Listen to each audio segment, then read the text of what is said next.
Pemerintah Kota Makassar merevisi aturan PPKM yang diterbitkan 6 Juli 2021 lalu tentang penutupan rumah ibadah dan THM.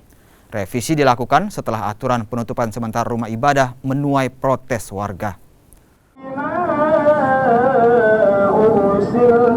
Pemerintah Kota Makassar merevisi 2 poin aturan PPKM yang sebelumnya menetapkan aktivitas di rumah ibadah ditiadakan sementara dan tempat hiburan malam diizinkan beroperasi sampai pukul 17.00 waktu Indonesia Tengah. Revisi aturan PPKM yakni pelaksanaan kegiatan di masjid untuk azan dan zikir tetap bisa dilakukan.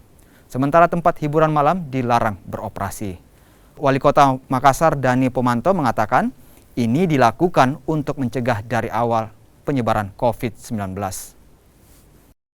Beberapa penyempurnaan termasuk pelarangan THM. Jadi penutupan THM sampai status RT-nya lepas dari orange.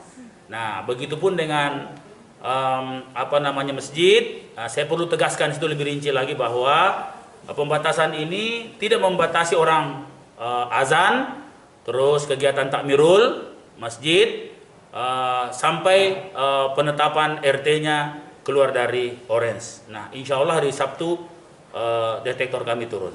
Pertimbangannya tentunya kan hasil diskusi dengan berbagai pihak, terutama rasa keadilan masyarakat tentang ketidakadilan terhadap hiburan malam jika dibandingkan dengan perlakuan terhadap pembatasan kegiatan peribadatan.